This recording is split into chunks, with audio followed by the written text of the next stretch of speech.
Encounter is brought to you by the Broome County Council of Churches, where we connect compassion with needs as we inspire growth with dignity. You'll find us in special places throughout the community.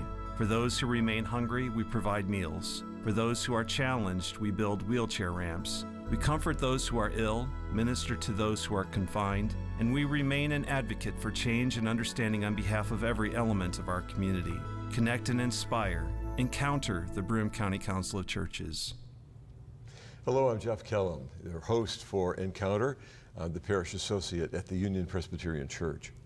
This weekend marks the 500th anniversary of the Reformation, Martin Luther's nailing of 95 Theses on the church door in Wittenberg in Germany.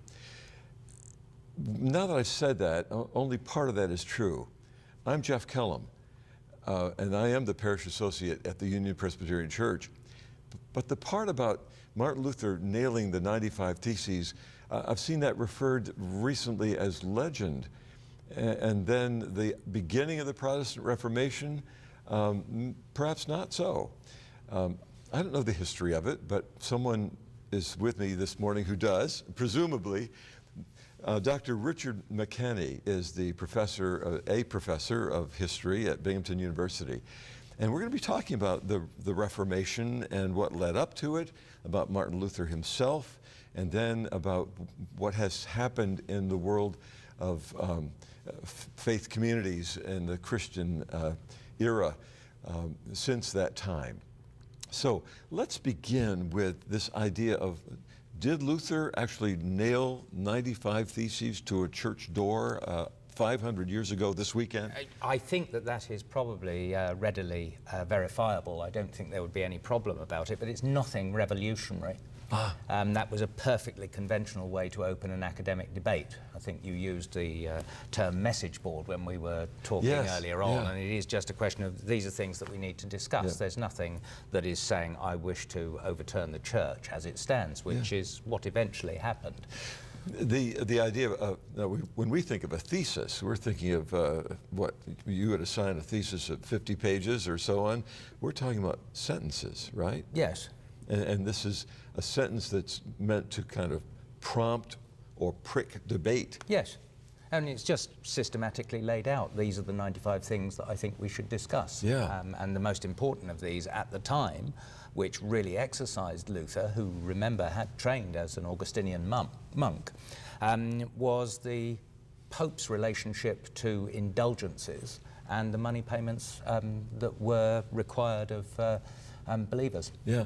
Now tell me what an indulgence is. Well, an indulgence was supposed to be something that shortened time in purgatory. And this is something which is a construct of the medieval church. There's nothing really about purgatory in the scriptures, as I understand it.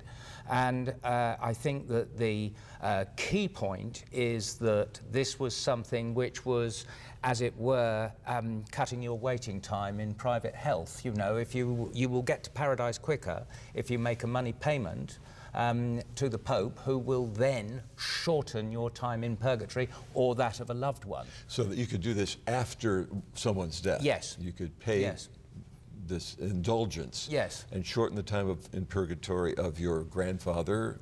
Yes. Aunt Bessie, or whatever. Yes, but it was for the Renaissance papacy, a very modern institution, well-organized, cynical, greedy for money. Then I think it was obviously a great money spinner. They had a salesman who had the most marvelous line: the moment the coin in the coffer rings, a soul from purgatory springs. Cough up, you know. So this is the kind of cynical marketing that I think made Luther very, very uneasy. Very profound man, very coarse man in all sorts of ways, very subtle mind, very strange combination, but nevertheless, it was something that deeply troubled him.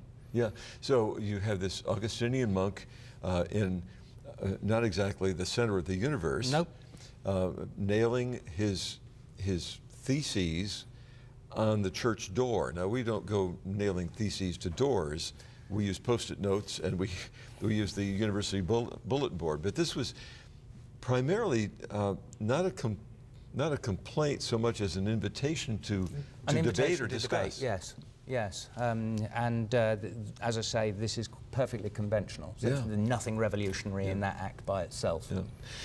And the fact that we look at this as being the beginning of the Protestant Reformation, that's not true either, is it? There were other reformers. Well, there were other reformers, and there had been. I think there are profound differences between the social, intellectual and cultural context of earlier critics of the Roman Catholic Church and Luther's own time. One of the most important, which I think I should mention now, is printing.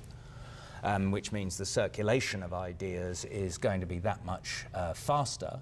But there is no question, I think, that the indulgences begin, the 95 Theses begin a debate within the Church, which is to become something that marks the end of the medieval church. And there are two very revolutionary aspects, I think, of what Luther goes on to say, which are very profound in that regard, which nobody's done before. Yeah. Certainly you've had ideas approaching the role of the priesthood and the idea of the priesthood of all believers, which he later expounds. We can see that in Wycliffe, the late 14th century English reformer.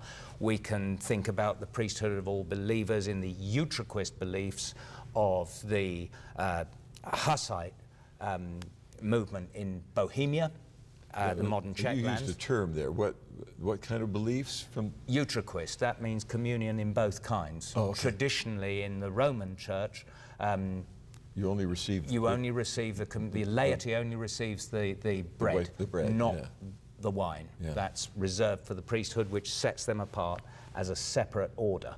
And the Hussites fought a war on this. They carried the chalice as well as the wafer on their banners. That's what their armies marched under in the early 15th century.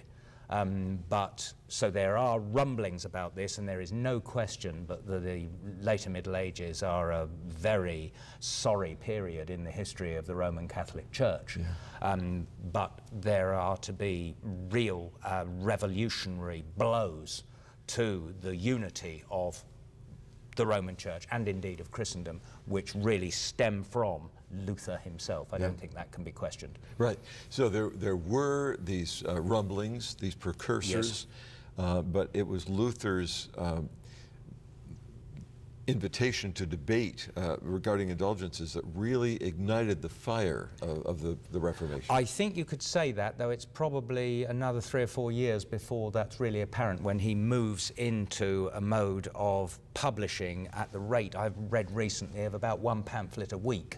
And it's there that the speed of circulation that the printing press provides means that his ideas spread so much faster than they would have had the opportunity to do at any earlier period. And I think if you think about the power of the printing press, these days we can look at the way social media have steamrolled communication, and not to the better. But at that time, this was a matter of no longer writing things out, but now what your beliefs, your tenets, your credo can now be printed and distributed en masse. Yes, there's a whole complex of considerations here about who was the audience, how did you fund the printing, and so on and so forth. But I think I'm right in saying that both the great Erasmus and Sir Thomas More had read the 95 Theses within weeks. Right. And this was to be true of much of his later stuff too. Now, certainly one of the things that the hallmarks of Luther's life and his debate with the church is that "Here I stand" speech. Tell me a little bit of background about that. Well, the "Here I stand" speech is very important. This is at the Diet of Worms, I think, in 1521, so it is that bit later. This is where he is called to defend his ideas in an imperial diet. The marvelous moment, again, that I think we need to draw attention to there is the fact that he went to the Diet only under an imperial safe conduct. When Huss did that at the Council of Constance in 1415, he was burned. Yeah, burned at the stake. The reason? The reason was that, oh, well, he has been proven a heretic, which invalidates the safe conduct. Yeah. That's what one understands by the cynicism and worldliness of the late medieval church. Yeah. So Luther must have been under the most colossal psychological and personal pressure when he went to the Diet with the only the same safeguard that Huss had. And it's to the credit of the very young Emperor Charles V that he still let the safe conduct stand. Speaking of standing, the "here I stand," I think I'm right in saying, is only a marginal note. That may be something that was an invention, but we should let tradition have its way, because it is a tremendous moment, and I think is a phrase that reflects that colossal pressure that he was under. Yes, it summarizes his determination at that point not to back off from the criticism and his criticism of the papacy. Here I stand, I can no other, God help me, amen. And the idea of, this is what I think, I hope God will be with me, but this is complete, courageous defiance of the tremendous authority, not just of the papacy, but also of the empire. Yeah. The two pillars of Christendom in the Middle Ages since the days of Charlemagne. The Holy Roman Empire and the papacy. Now, in our conversations ahead of being on the air, we talked about the fact that he was criticizing not the individual pope at the time, but the papacy itself and its power, its unquestionable authority. This, I think, is the revolution. It's one aspect of it. The other is the critique of monasticism. But to stick with the papacy, there had been lots and lots of criticisms of sinful, wicked popes who were sometimes deposed throughout the Middle Ages, but nobody had actually said it's nothing to do with the person of the Pope. It is the office that's gone. There's a marvelous open letter he writes to the Pope very respectfully for one of his great tracts, which one it escapes me at the moment, which is shameful. But he actually says to Holy Father Leo X, and the unforgettable phrase, I think, it is all over with the Holy See of Rome. God's wrath has fallen upon it and will not relent. It is all over with the Holy See of Rome. If I can risk, without controversy, a modern parallel, there are plenty of criticisms of individual presidents, but nobody says we can do without the presidency. Yes. That's the equivalent. That's a good parallel, yes. And that is astonishing. And when you combine that with his attack on monasticism, that where is all this stuff about a separate celibate order? Nothing about that in the scriptures. Yes. And this is the invention of the church. Poverty, chastity, and obedience are the rules of men. They are not the rules of God. Everybody is a priest. Staggering. And that the papacy and monasticism really since the 11th century had really become the powerhouses in their interaction of the construction of what I think is best understood as the ecclesiological framework of medieval society. And of course, with the printing press, with the rooting of the Reformation, first of all and first and foremost in the towns, the imperial free cities, in particular of the empire, then you have the beginnings of a literate laity, and the ancient clerical monopoly of learning is broken. I wish I'd written that down. That's so well said.